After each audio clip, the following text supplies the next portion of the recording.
Paz do Senhor, jovens. Eu sou o diácono Cláudio Lima, da Igreja Evangélica Assembleia de Deus, Ministério de São Bernardo do Campo, na cidade de Mococa, São Paulo. Professor da classe de jovens. Hoje nós vamos estudar a lição de número 9, que tem por título Os Gibeonitas enganam Josué. O nosso texto do dia, jovens, se encontra no livro de Efésios, capítulo de número 5, e o versículo de número 15, que diz assim: Portanto, vede prudentemente como andais, não como necios, mas como sábios. Efésios capítulo 5 e o versículo de número 15. A síntese diz assim: precisamos estar vigilantes quanto àqueles que, com artifícios mentirosos, tentam nos fazer abandonar a nossa fé. O nosso texto bíblico, irmãos, se encontra no livro de Josué, capítulo de número 1, capítulo de número 9, do versículo 1 ao versículo 6, e o versículo 15 e o versículo 16. Eu não vou ler para não tomarmos muito tempo, mas você que tem a tua revista, você que tem condições aí para ler esse texto, lê esse texto bíblico, que se encontra no livro de Josué, capítulo de número 9, do versículo 1 ao versículo 6, e depois o versículo 15 e o versículo 16. A introdução, eu vou ler uma parte da introdução para a gente começar o nosso raciocínio aqui. As notícias a respeito da vitória sobre Jericó e Ai espalharam-se rapidamente por todas as cidades reino vizinhas, motivo pelo qual os gibeonitas ficaram bastante preocupados. Sabiam que seriam os próximos a serem atacados pelo exército dos israelitas. Irmãos, aqui no capítulo 9 do livro de Josué, os irmãos vão ver uma história muito interessante, uma história que serve para os nossos dias, uma história que nos serve de alerta para os tempos que nós estamos vivendo. No Efésios, capítulo 5 e o versículo 15, o apóstolo Paulo diz assim: andar como sábios, meditando na palavra de Deus. Como nós podemos ser sábios meditando na palavra de Deus, tendo uma vida de oração, uma vida de comunhão com o Espírito Santo. E se você quer ser sábio, siga esse conselho do apóstolo Paulo: meditar na palavra de Deus constantemente, orar a Deus constantemente, e Deus vai fazer parte da sua vida para que você possa, na sua caminhada, ser sábio como esses heróis da fé da nossa Bíblia Sagrada. Para que os irmãos entendam, irmãos, o que estava acontecendo nesse contexto aqui, os gibeonitas, eles estavam um pouco com medo, ou com medo do exército israelita, pois o exército israelita havia cruzado o Jordão sob a liderança de Josué, haviam atacado e haviam derrotado a cidade de Jericó, que das cidades além do Jordão era a cidade com a maior fortaleza naquele lugar. Haviam destruído a cidade de Ai. Eles sabiam que para eles atacarem ali as suas cidades era questão de tempo, era questão de alguns dias. O exército de Josué estaria invadindo então as suas cidades e eles não teriam chance nenhuma de vitória contra os israelitas. Em primeiro lugar, que eles sabiam que o exército israelita, eles tinham Deus como supremo e como comandante geral das suas tropas. Depois, eles sabiam que Josué, ele foi formado em táticas de guerra no Egito. Ou seja, lá no Egito, Josué era também um militar, um oficial do exército egípcio, e ele tinha ali as suas táticas de guerra. Era um exército, então, que estava se formando, mas era um exército que tinha um comandante com muita experiência e era um exército com muito temor a Deus. Então, eles sabiam que a vitória para o exército israelita, para o povo hebreu, era uma questão do povo hebreu invadir a sua cidade, que a vitória seria do povo hebreu. Então eles começaram a ficar com medo de que os israelitas invadissem a sua cidade, de que os israelitas tomassem ali os despojos e que eles morressem ali.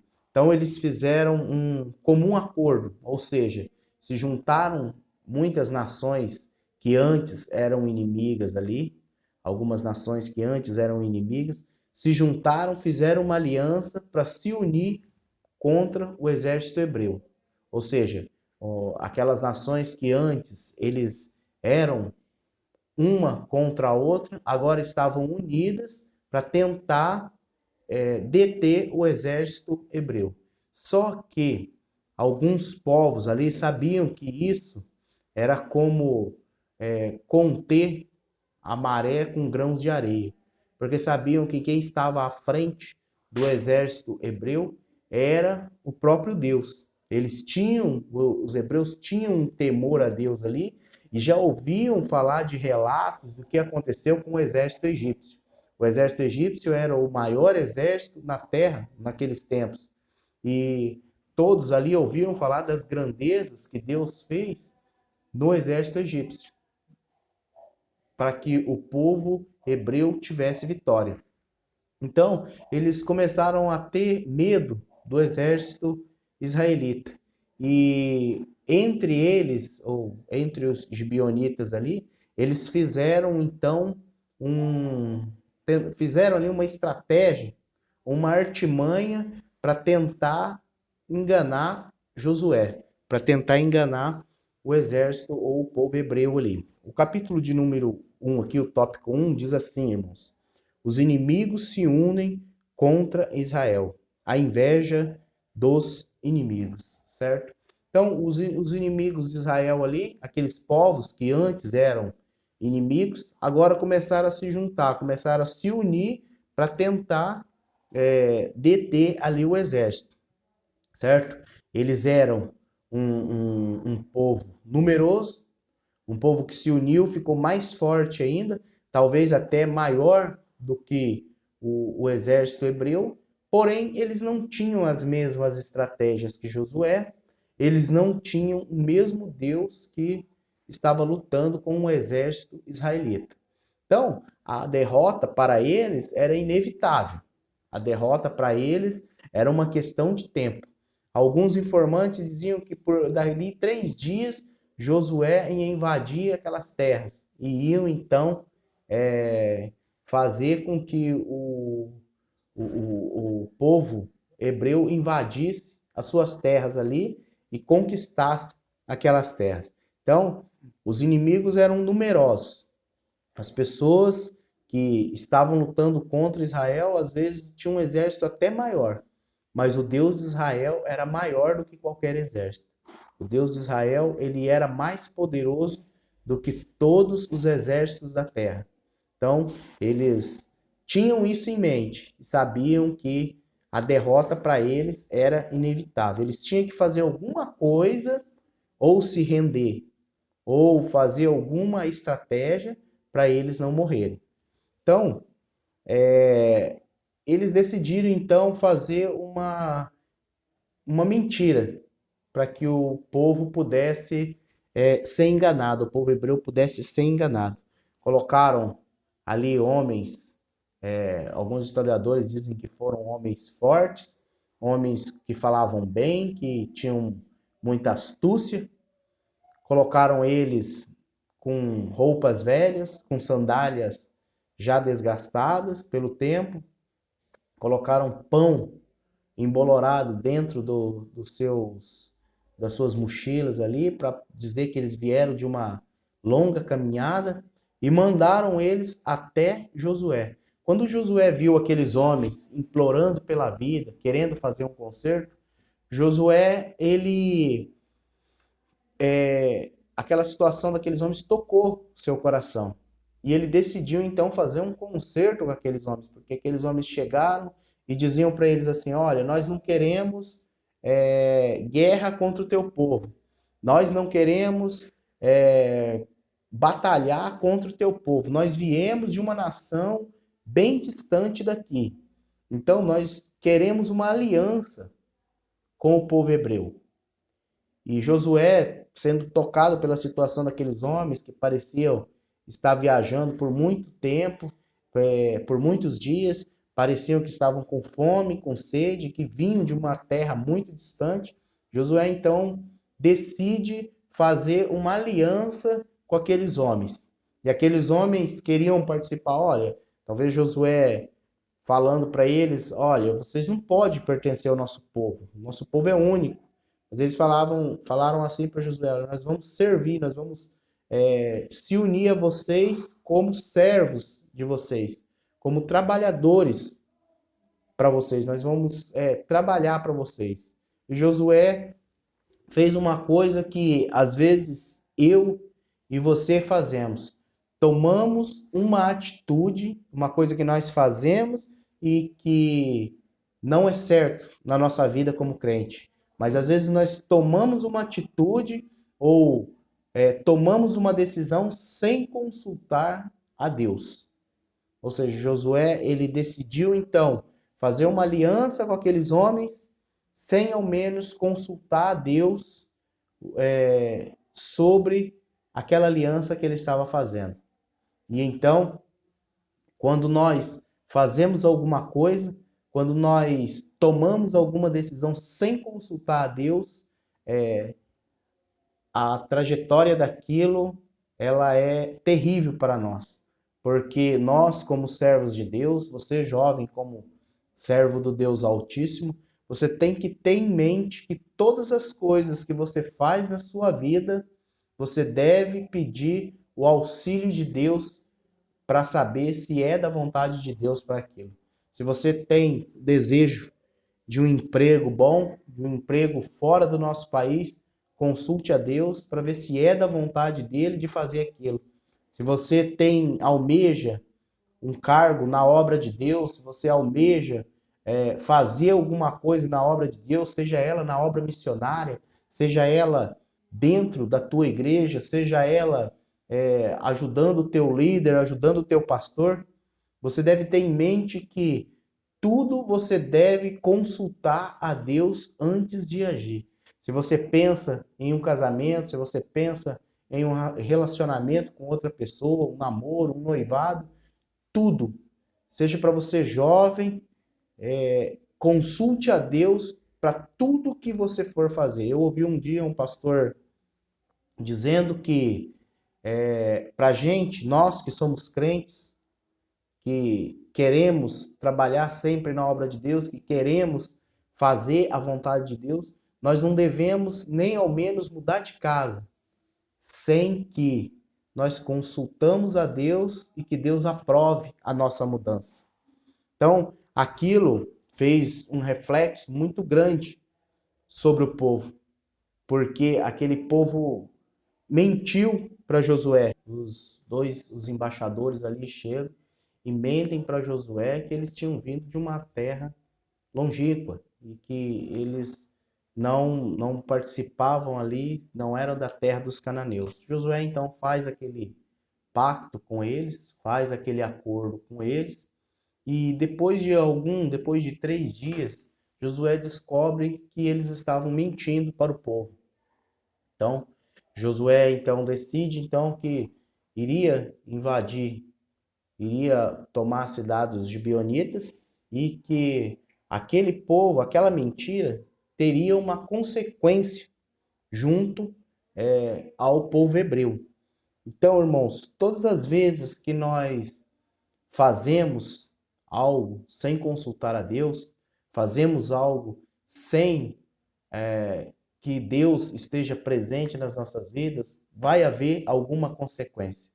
Todas as vezes que nós permitimos ou damos brecha para o pecado, sempre haverá uma consequência. Deus, ele sempre está disposto a perdoar os nossos pecados.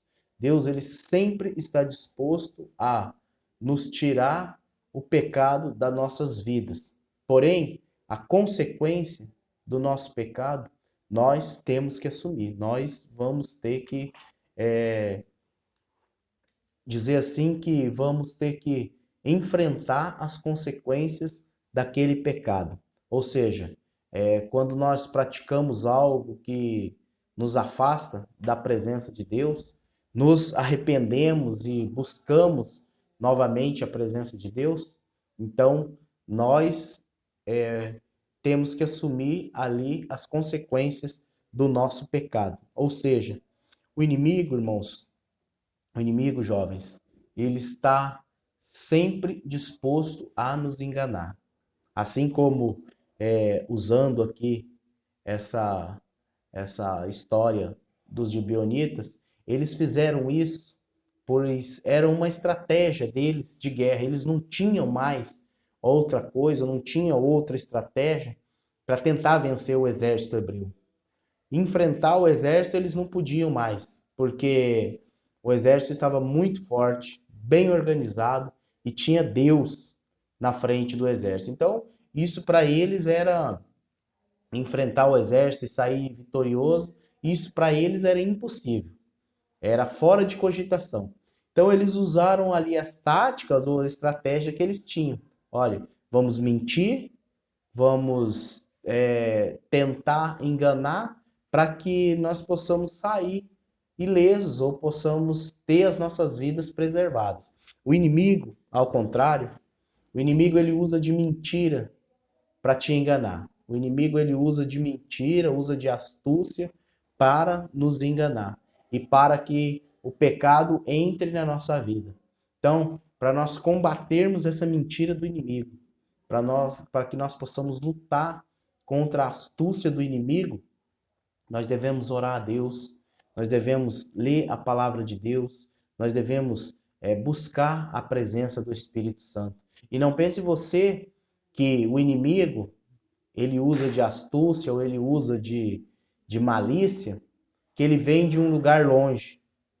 O inimigo, às vezes, assim como aqui no livro de Josué, o inimigo ele veio de tão perto, ele apenas usou de mentiras.